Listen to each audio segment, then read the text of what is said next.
ఈరోజు మా వైఎస్ఆర్సీపీ అధినేత అయినటువంటి గౌరవనీయులు జగన్మోహన్ రెడ్డి గారు మాకు పదవులు ఇచ్చారు.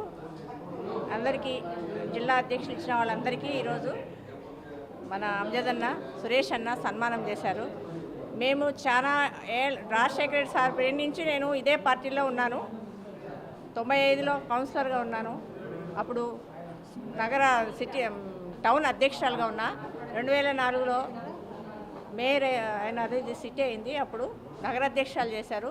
ఇప్పుడు జిల్లా అధ్యక్షురాలు చేశారు. ఇవన్నీ నేను నా మీద నమ్మకంతో, నేను ఒబిడియంట్గా పనిచేస్తున్న నమ్మకంతో నాకు ఈ పదవి ఇచ్చినారు.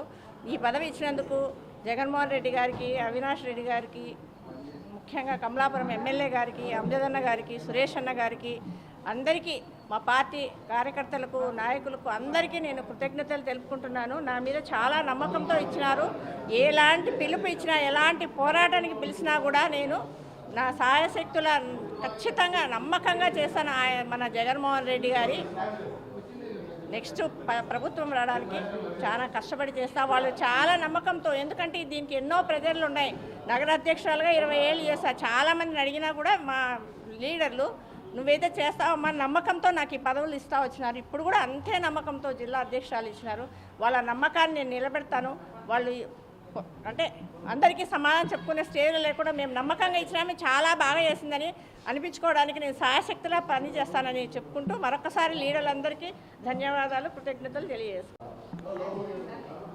అందరికీ నమస్కారము. నాకు ఈరోజు మా పార్టీ జిల్లా అనుబంధ సంఘాలు ప్రకటించిన దాంట్లో ఆర్టీఐ సమాచార హక్కు చట్టు జిల్లా అధ్యక్షుడిగా నన్ను నియమించడం జరిగింది.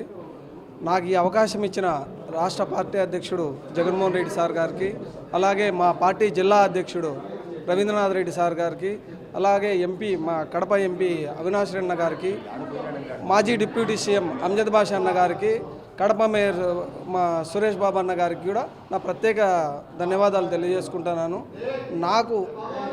నేను పార్టీలో నిజాయితీగా, నిబద్ధతగా ఉన్న విషయాన్ని తెలుసుకొని నాకు పార్టీ సరైన గుర్తింపు, గౌరవం ఇచ్చి గుర్తించినందువల్ల నేను ఈ పదవికి ఎంత వీలు అయితే అంత న్యాయం చేస్తానని, పార్టీ విజయానికి భవిష్యత్తులో జరగబోయే ఏ పరిణామాలైనా ఎదుర్కొంటానని, పార్టీ విజయానికి సాయశక్తులా కృషి చేస్తానని తెలియజేసుకుంటున్నాను.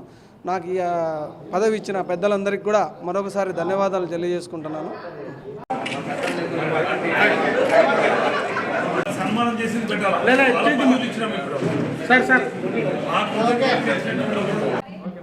అందరికీ నమస్కారం అండి. వైఎస్ఆర్ కాంగ్రెస్ పార్టీ వికలాంగ విభాగం జిల్లా అధ్యక్షుడిగా రెండవసారిగా నాకు ఇచ్చినందుకు రాష్ట్ర ముఖ్యమంత్రి, మాజీ ముఖ్యమంత్రి వర్యులు వైఎస్ జగన్మోహన్ రెడ్డి గారికి, మరియు జిల్లా అధ్యక్షులు అయిన పి రవీంద్రనాథ్ రెడ్డి గారికి, రాష్ట్ర మాజీ ముఖ్యమంత్రి, ఉప ముఖ్యమంత్రి అయిన ఎస్బి అమ్జద్ బాషా గారికి, నగర మేయర్ సురేష్ బాబు గారికి నా ధన్యవాదాలండి. ఎందుకంటే గత కాలంలో వైఎస్ఆర్ కాంగ్రెస్ పార్టీ ఉన్నప్పటి నుంచి నేను నగర అధ్యక్షుడుగా ఉన్నాను. 2019 తర్వాత అధికారంలోకి వచ్చిన తర్వాత నాకు జిల్లా అధ్యక్షుడు చేయడం అయింది. దాని తర్వాత కూడా నా పైన నమ్మకం పెట్టి ప్రతిపక్షంలో ఉన్నా కానీ మళ్ళా నాకు వికలాంగుల విభాగం జిల్లా అధ్యక్షుడిగా ఇవ్వడం నాకు చాలా సంతోషంగా ఉంది. రాబోయే కాలంలో ఖచ్చితంగా జగన్మోహన్ రెడ్డికి సీఎం చేసుకున్నంత వరకు కృషి చేస్తానని మాటిస్తున్నాను. నా పేరు జీవి రాఘవరెడ్డి. న్యాయవాదిగా ప్రాక్టీస్ చేస్తున్నాను గత 35 సంవత్సరాల నుంచి. రాజశేఖర రెడ్డి గారు బతుకున్నంతకాలం రాజశేఖర రెడ్డి గారితో పాటు నడిచాము. ఆ తర్వాత వైఎస్ఆర్ కాంగ్రెస్ పార్టీ ఆవిర్భావం నుంచి మేము కంటిన్యూ అవుతూ ఉన్నాము. యాక్చువల్గా మేము ఎన్నో పథకాలు ప్రజలకు ఎంతో మేలు చేసినప్పటికీ, అభివృద్ధి చేసినప్పటికీ అది ఏ రూపకంగానో రిజల్ట్ అయితే మాకు అగెనిస్ట్గా రావడం జరిగింది. ప్రజల తీర్పు శిరసావహిస్తాం. కానీ ఇప్పుడు వచ్చినటువంటి ప్రభుత్వము నిరంకుశంగా వ్యవహరించడం అనేది ప్రజాస్వామ్యానికి వ్యతిరేకంగా పయనించడం అనేది చాలా దుర్మార్గంగా కనిపిస్తూ ఉంది. ఈ విధమైనటువంటి చర్యలను మేము తీవ్రంగా ఖండిస్తూ ఉన్నాం. ఏదైనా ప్రజాస్వామ్యంలో గెలుపు ఓటములు సహజం. ఈరోజు ఈ పార్టీ ఉండొచ్చు, రేపు ఇంకో పార్టీ రావచ్చు, కానీ వ్యవస్థలు అనేటివి కూడా నిర్వీర్యం చేస్తే చాలా సమాజంలో సామాన్యుని పరిస్థితి చాలా బతికేదానికే కష్టమైపోతుంది. కాబట్టి ఇప్పటికైనా కూడా పాలకులు ఈ 2 రకాల రాజ్యాంగాలు నడుస్తున్నాయి. ఒకటి లోకేష్ రాజ్యాంగం ఒకటైతే లోకేష్ ట్యాక్స్, ఎల్ ట్యాక్స్ లేనిదే ఏ పని జరగడం లేదు. ఈ లోకేష్ ట్యాక్సు, లోకేష్ రాజ్యాంగం, రెడ్ బుక్ రాజ్యాంగం, ఈ 2 మాత్రము ఈ రాష్ట్రంలో విడిగా ఎట్టి పడితే అటుగా అన్ని రకాల దుర్మార్గమైనటువంటి ఇల్లీగల్ కార్యకలాపాలు చేస్తూ ఉన్నారు. చట్టబద్ధంగా మేము ఎదుర్కొనేదానికి ఈరోజు మా నాయకుడు జగన్మోహన్ రెడ్డి గారు డిస్ట్రిక్ట్ ఒకటి గ్రీవెన్స్ సెల్స్ ఏర్పాటు చేయడం జరిగింది. మా పార్టీకి సంబంధించినటువంటి ఏ కార్యకర్తకు ఏ ఇబ్బంది వచ్చినా కూడా గ్రీవెన్స్ సెల్తో పాటు అన్ని అనుబంధ సంఘాలు కూడా తోడుగా ఉంటాయి. దానికి తోడు మా నాయకులు మా ముందుండి రెడీగా నడిపించేదానికి కూడా సిద్ధంగా ఉన్నారు. కాబట్టి ఇది ఏదో మేము కేసులు పెడతాం, కేసుల ద్వారా మీరు అనదొక్కాల కార్యకర్తల్ని అనుకోవడం చాలా మూర్ఖత్వం. ఇది మంచి పద్ధతి కాదు. మీ పార్టీకి కూడా అలాగే సోషల్ విభాగం దానికి సంబంధించినటువంటి ఇప్పుడు ఉన్నటువంటి కేసులు ఒక పక్క హైకోర్టులో ముట్టకాయలు పడతా ఉన్నా కూడా 111 సెక్షన్ ఎట్లా పెడతారు? ఆర్గనైజ్డ్ క్రైమ్ అంటే ఏంది? ఆర్గనైజ్డ్ క్రైమ్ అంటే ఏమన్నా ఇక్కడ ఏమన్నా మత కల్లోలా సృష్టించారా?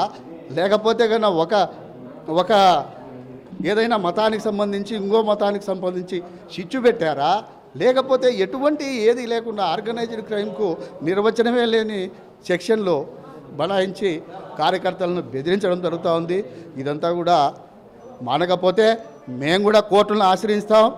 వ్యవస్థల్లో ఉన్నటువంటి ఆఫీసర్స్ ఎవరైతే కన్నా చట్టానికి వ్యతిరేకంగా పనిచేసి మా కార్యకర్తలకు అన్యాయంగా కేసులు బనాయిస్తారో వారిని కోర్టుకు మేము కూడా రప్పిస్తాం, కోర్టులో కేసులు దాఖలాలు చేస్తామని చెప్పి తెలియజేస్తూ ఉన్నాం. కాబట్టి ఇప్పటికైనా కూడా మంచి పాలన అందించండి, మీరు మెరుగ్గా పరిపాలించండి, మార్పులు తెచ్చుకోండి. కానీ ఈ విధమైన పద్ధతి సరైనది కాదని ఒకసారి తెలియజేసుకుంటూ నాకు ఈ గ్రీవెన్షియల్ జిల్లా అధ్యక్షునిగా నియమించినందుకు మా నాయకులందరికీ, మా అధినాయకుడు జగన్మోహన్ రెడ్డి గారికి కృతజ్ఞతలు. ఈరోజు వైఎస్ఆర్సీపీ జిల్లా అనుబంధ విభాగాల అధ్యక్షులుగా వివిధ సామాజిక వర్గాలందరికీ నియమించడం ఎంతో శుభపరిమాణం. వారందరికీ ముందుగా పార్టీ తరఫున వ్యక్తిగతంగా శుభాకాంక్షలు తెలుపుతూ, వైఎస్ఆర్సీపీ పార్టీ అనేది సమన్యాయం ఏ విధంగా చేస్తుందంటే అన్ని సామాజిక వర్గాలను కలుపుకొని అందరికీ మహిళలతో సహా ఈరోజు అనుబంధ విభాగాల అధ్యక్షులుగా నియమించడం, పార్టీలో కష్టపడిన వాళ్లకు గుర్తింపు ఇచ్చి వాళ్ళని నియమించడం ఎంతో హర్షించదగ్గ విషయం. పార్టీ వైఎస్ఆర్సీపీ అనేది పార్టీలో కష్టపడిన వాళ్లకు ఎటువంటి గుర్తింపు ఇస్తుంది అనే దానికి నిదర్శనమే మా ఎస్సీ, ఎస్టీ, మైనార్టీ, ఓసీ మహిళలకు ఈరోజు నియమించడం. అలాగే జిల్లా అధ్యక్షుల వారు, మేయర్ గారు, కడప ఎంపీ గారు, మాజీ ఉప ముఖ్యమంత్రి అంజాద్ బాషా గారు, అలాగే మా రాష్ట్ర అధ్యక్షులు వైఎస్ జగన్మోహన్ రెడ్డి గారికి మేము పార్టీ తరఫున కృతజ్ఞతలు తెలుపుతూ, ఇప్పటి నుంచి ఈ ప్రభుత్వం, తెలుగుదేశం పార్టీ ప్రభుత్వం అధికారంలోకి వచ్చి 6 నెలల కాలం గడిచింది. వీళ్లకు మేము 6 నెలల్లో మా అధ్యక్షుల వారు వేచి చూద్దాం, వాళ్ళు ఏ మేరకు కార్యక్రమాలు, వాళ్ళు హామీ ఇచ్చిన కార్యక్రమాలు ప్రజలకు తీసుకెళ్తారు, ప్రజలకు న్యాయం చేస్తారో చూస్తామని చెప్పడం జరిగింది. వాళ్ళకి ఇచ్చిన హనీమూన్ పీరియడ్ ఈ 6 నెలలతో ముగియడం జరిగింది. ఇక మీదట ప్రజల సమస్యలపైన వైఎస్ఆర్సీపీ పార్టీ నిరంతరం ప్రజలతో ఉంటూ, ప్రజల పక్షాన నిలబడుతూ కార్యక్రమాలు చేస్తూ ప్రజలకు న్యాయం చేసే విధంగా మేము నిరంతరం మా పార్టీ అనుబంధ సంఘాల అధ్యక్షులతో అయితేమి, కార్యకర్తలతో ఏమి, నాయకులతో అయితేనేమి పోరాడి ప్రజలకు న్యాయం చేసే విధంగా మేము చేస్తామని పార్టీ ముఖంగా సభను తెలియజేస్తున్నాం.